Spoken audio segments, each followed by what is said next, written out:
Welcome to Dicejunkies. I'm Xenodamus, and I'm here with Q. And we're going to talk some news. So let's get this started. Yeah. A lot of good gaming news. All right. So let's see. Where do we want to start? We've got a list of a couple things. I guess we have been cyberpunking it out quite a bit on these because it's something that's anticipated, and more stuff keeps coming out on it. So I did like right after our show last Sunday, the 48-minute play video came out, and at first I was like, I don't know if I'm going to check this out or not because I am anti spoilers, but I was like, it's only the first 48 minutes. If this is a proper RPG, that's just a drop in the bucket anyway. Oh yeah. Plus, it's a work in progress, so things could still change. So not that big of a deal. But one of the things I did want to point out that I saw on here was these crowds, man. Like I am populated world. Yeah, I am loving the city with the population. And you see interaction markers popping up. So what they did is that you can't interact with everybody, but you do occasionally see these markers. And I'm believing that these indicate actual interactable people. Yeah. But the fact that this looks like a filled city, and God only knows, I wonder how they react when you do something. Like, I was very curious, if you pull your gun out, is there a bunch of different reactions? Yeah, like to see interactions, that would be interesting. Or do they have things like that locked in the city?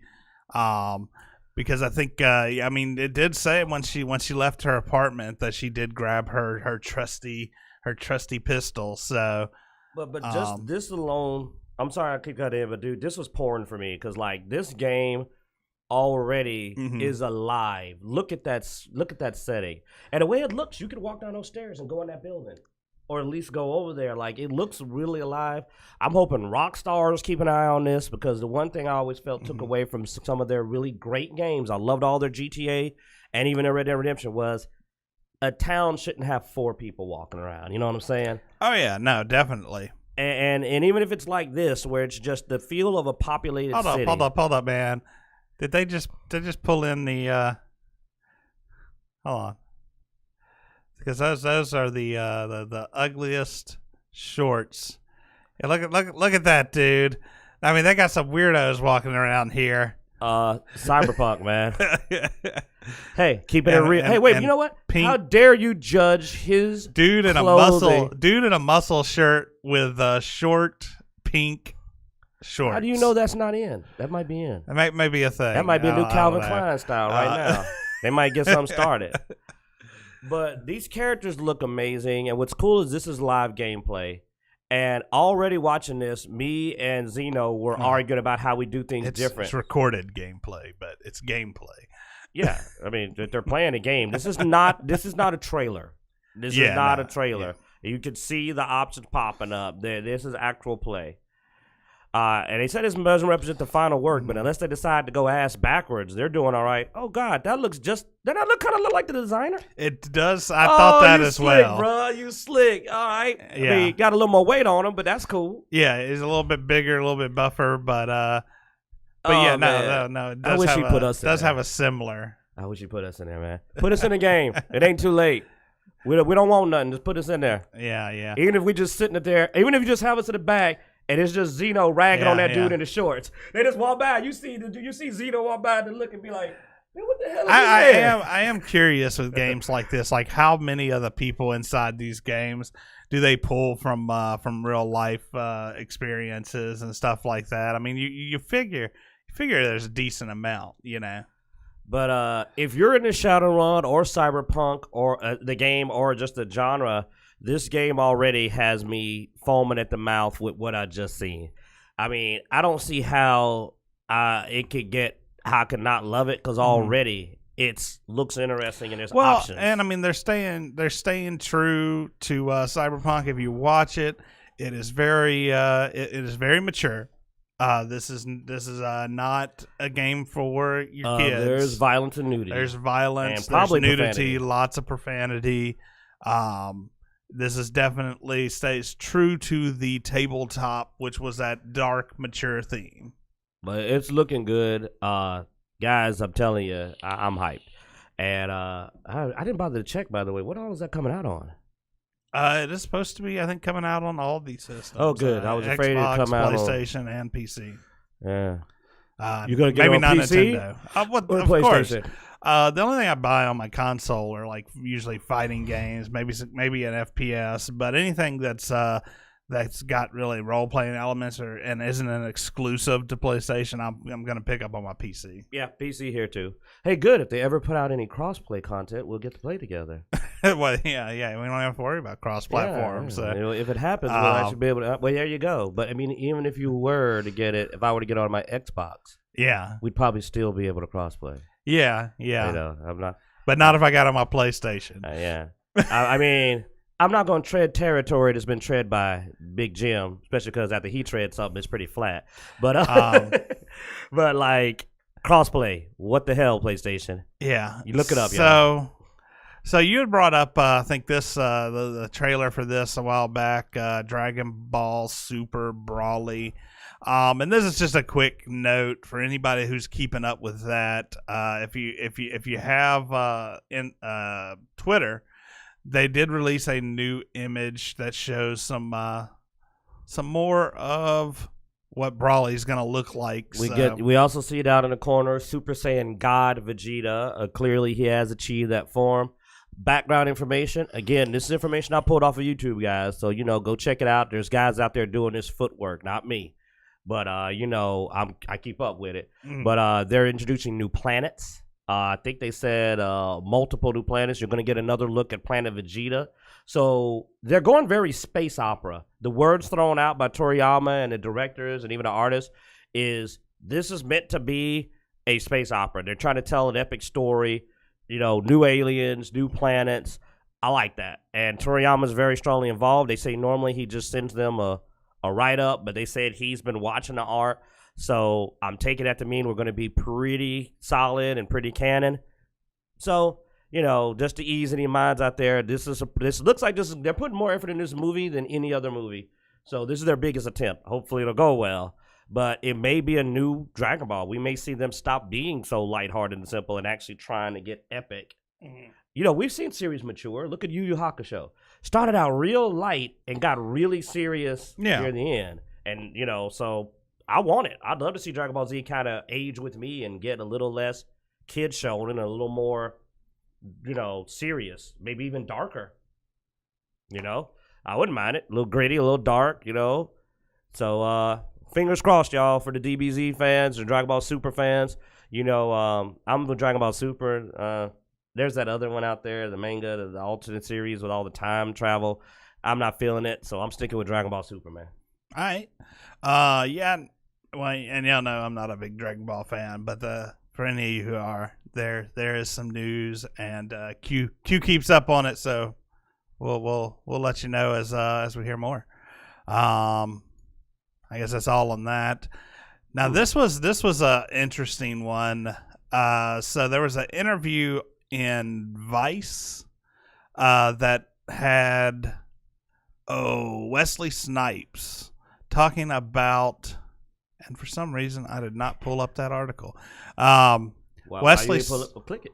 Yeah, Wesley Snipes talking about Blade. So let me future catch Blade this video products before it starts playing audio. There we go. All right. So this article we've got is off of comicbook.com. I know the key term is discussions. But yeah, no, some news outlets have definitely been swinging this different ways. But I mean, if you actually listen to what Snipes says, he clearly says this is that they, like his crew, has created two projects that he thinks fit perfectly in this world.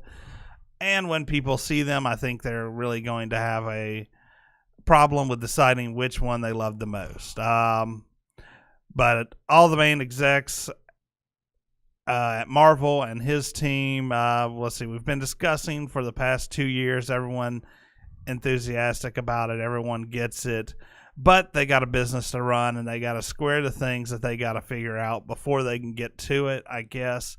In the meantime, we got a business to run and our own slate of things to do. So, yeah. So basically, they have talked to Marvel. Marvel seems to be like, yeah, that looks good, but we got some other stuff we got to deal with.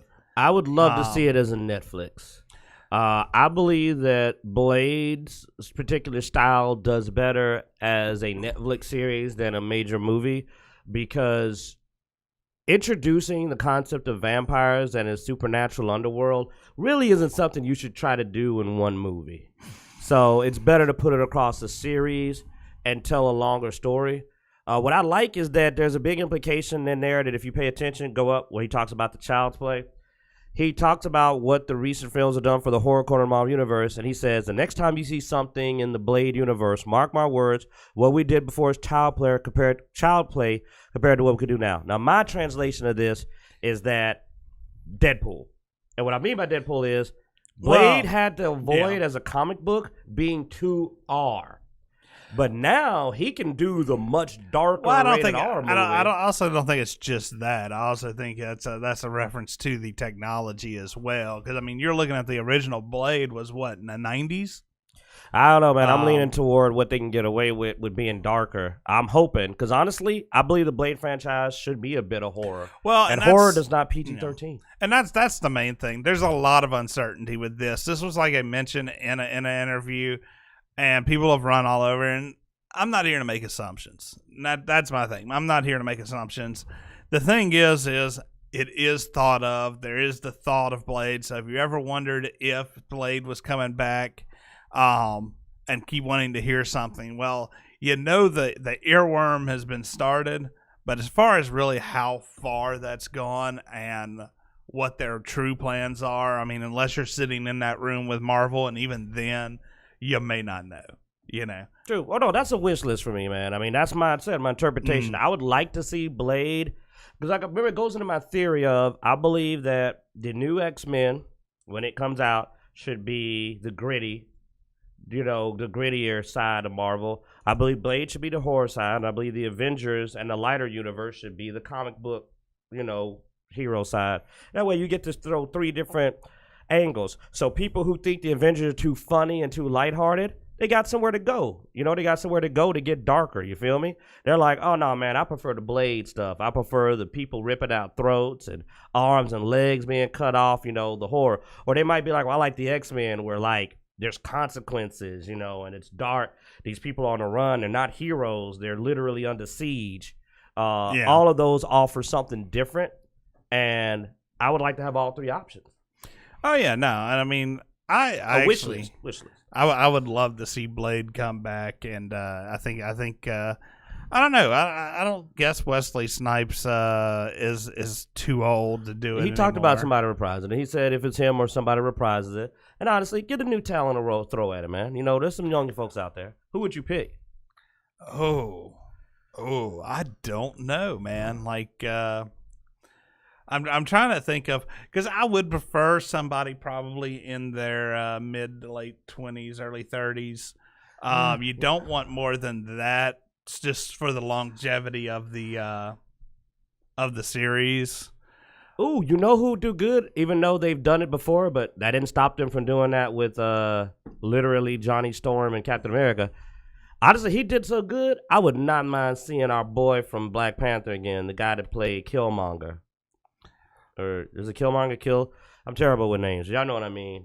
I know who you're talking about. Yeah, like he did good. I would not mind seeing him made up different and jumping in there, grow some, shade of facial hair. That is the bad thing about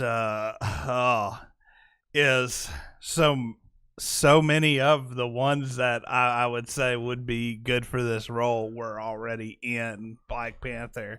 It's like they pulled all the good are so many black actors, and there's not this huge plethora of them. Well, that's what happens when you make a Black Panther movie and you use almost all the black actors. Yeah. Unfortunately, there ain't a lot of young black actors, and they put a lot of talent in that movie. Yeah, so you None of pull that some fit. of your greatest talent. I don't know, man. But he I'm did- all about though finding some maybe new undiscovered talent. But man, no, he had the quips. He had the dangerous personality, that attitude. He did good in his action scenes. And the main thing is, I'm tired. Like, I want somebody that's got some staying power. Like, if you started somebody in their 30s, you're gonna have to replace them in a few years. Well, that's But also if you why get somebody at his age, it's also why I say you find somebody that's up and coming, that's newer, that hasn't had the big role, the big breakout role yet, because it has staying power in two ways. You have the staying power of them being a younger person, as well as the staying power of they're not a high dollar actor. So if they do a Netflix series, you're right. They're gonna want somebody on a series level and not a movie star. So yeah. Mhm. I don't know. Y'all out there, tell us. Y'all are more up on it. Send us out some shouts. We'll go look them up, and we'll do a swing back to this if it gets enough replies. yeah. We'll do a whole video talk about who the next Blade ought to be, and we'll send it to Snipes, and he'll say, "Who the hell are you?" Michael B. Jordan, yeah, Michael B. Jordan. Well, Michael B. Jordan's up there, man. Oh yeah, Like, that's the thing. Like, he's kind of up there. yeah. Who the heck is that, and why the heck are they telling us off? I don't know. Let's see. Held a message from reason identity allow one person. I don't know. Anyway, so somebody in there that happens. That's just a normal thing. Oh well. I want to make Blood Axe a fucking moderator? admin, moderator. I don't know. I've been wanting to get cussed out for a while. It took long enough for somebody to jump on. Let's see. Mod user. There we go. All right, bam, you're a moderator, Blood Axe. Oh, Michael B. Jordan was Hill Killmonger. Yeah. Okay. No, so I'm thinking of I'm thinking like a Michael Jai White. I don't know why I got that mixed up. Michael Jai is still pretty in good shape, but he would do good. Michael Jai White would do good, but you only got about 5'10" out of him. Yeah. You got about 5'10" years. But I saw him recently. I was surprised. He still got it.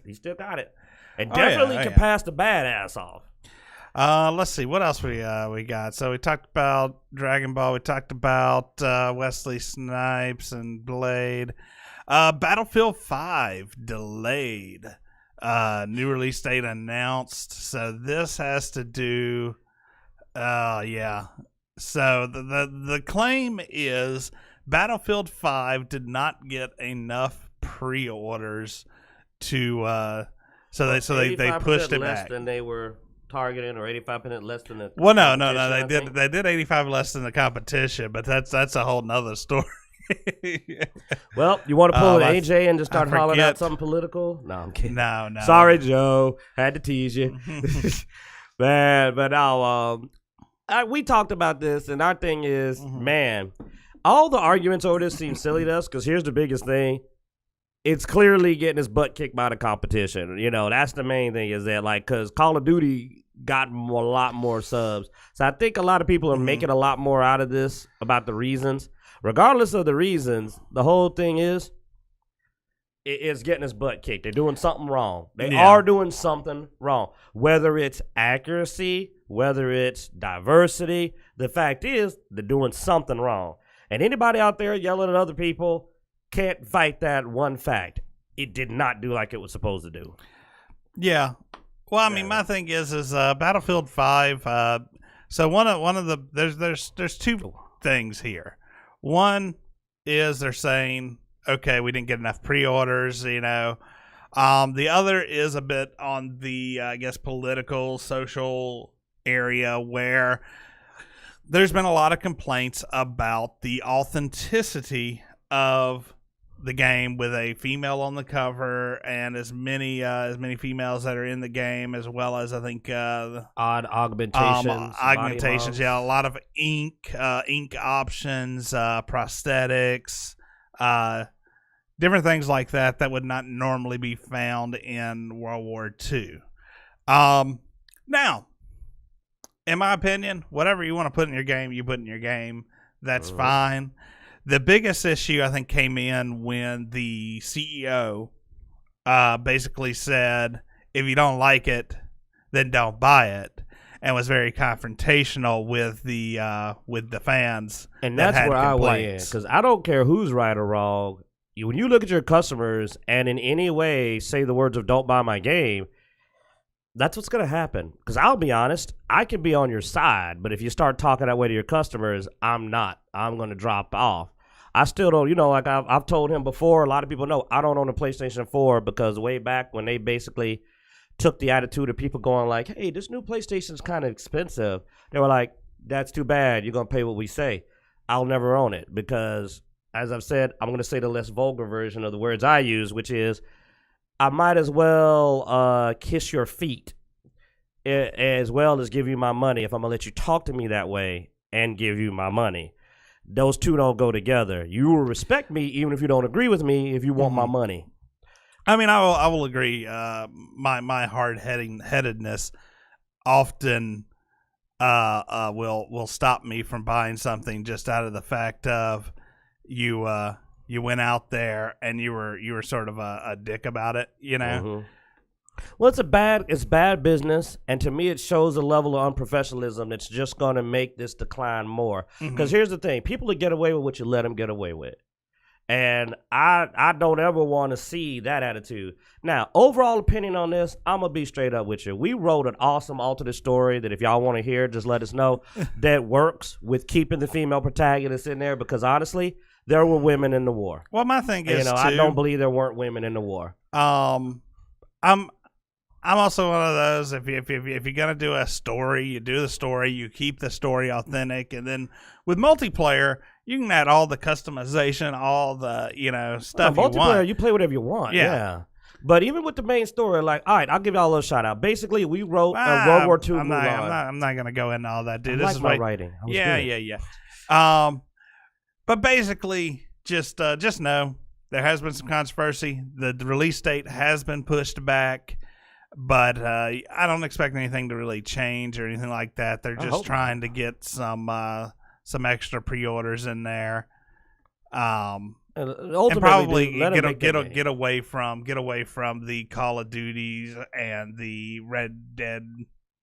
We're for Red Dead. I'm going to tell you, we're not on either team. That's also coming out at the right around the same time. Yeah, like I said, I'll just send it on. Let people make their game the way they want to make their game. There you go.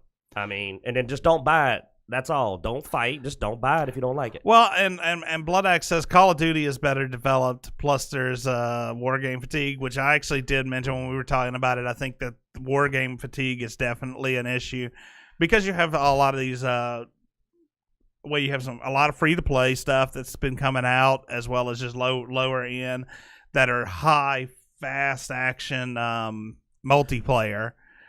The other thing is, Call of Duty is really well developed, and that was the 85%. So the 85% thing is Call of Duty's, I think, had 85% more pre-orders than. I played Call of Duty. Yeah, I won't lie, I didn't play Battlefield. And what's funny is, why I didn't play Battlefield? Because I don't like my war game to be too realistic. I actually play Call of Duty because it's kind of they don't really care about historical accuracy. So I was like. I kind of like that. So, that might also be why I don't care as much about this because I'm kind of like, look, man, just play the game. But the thing is, though, is if you make your name being historically accurate, then you should probably keep being historically accurate. Or at least not get upset when people get mad at you when you change the game up. So, all right, let's see. Ooh, Donald Glover is Blade. This is America. He is too old, and I don't know. He doesn't. You think Donald Glover is too old to be Blade? Yeah, I mean, you were talking about somebody in their 30s. I think Donald Glover's in his 30s, right? Oh no, I mean, he ain't fit enough to be Blade, but I was gonna say, yeah. But you said you wanted somebody in their 20s. I prefer him. Yeah. He is 34 years old, so yeah. I mean, don't get me wrong, too. It's not that he's not fit. It's just compared to Michael John White and also Donald Glover's money, Michael B. dude. Jordan. I don't know if Donald Glover is that would be that cheap of an actor. I mean, he's got so much going on. I will admit, I don't think he'd do a series. He'd do a movie, but I don't think he'd do a series.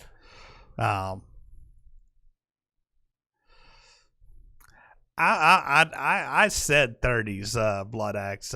Q is the one that said 20s. So I was just going off. That's just for mileage, man. I'm tired of burnout. You know, I mean, you're playing a dude who's not supposed to age. You're not gonna get a lot of years out of somebody that starts turning gray. All right. And then we have let's off of gaming and into the convention world. A judge ruled that there can only be one Comic-Con. One Comic-Con to rule them all. Yeah, poorly. So apparently, if you haven't kept up with, I guess the latest in Comic-Con news, which I mean, I don't know, if I wasn't doing this, I probably wouldn't myself. Yeah, I wouldn't. I'm barely keeping up with it now, and we're involved in cons. Yeah. So apparently, a judge ruled with that Salt Lake Comic-Con recently infringed on San Diego Comic-Con's trademark of the word Comic-Con. So, as this goes, it could roll down to all other Comic-Cons because in a court, it is now set that San Diego Comic-Con is able to trademark the word Comic-Con. Word's been around so long; it's so odd. I mean, the word means convention. I mean, it doesn't matter. Just change the name of your events. It's kind of silly.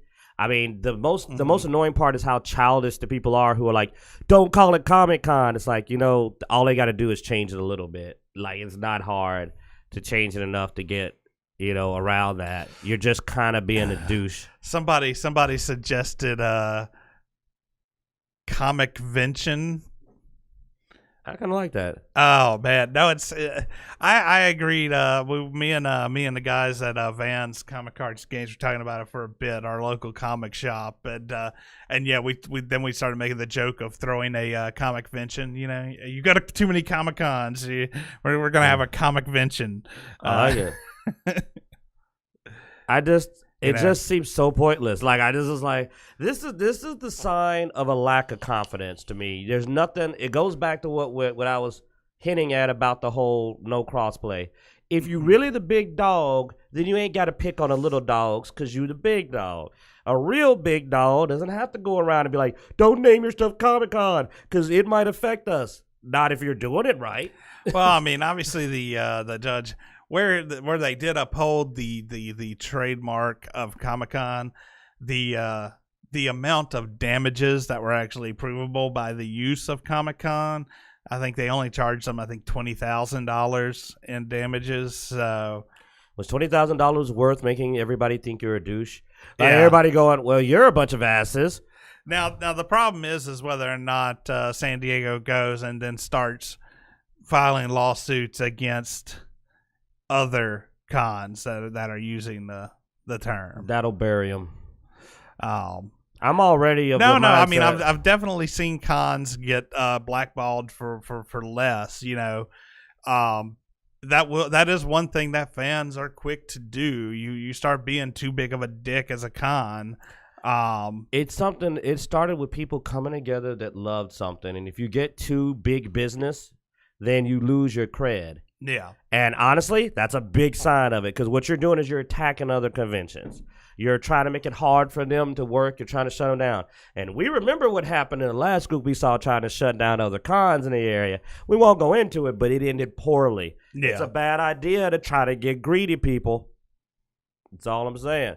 There's plenty of folks willing to go to multiple cons. Oh yeah, no, and I have definitely seen fans come together for instances like this. So yeah, dangerous road to travel. All right, what else you got for me? That's it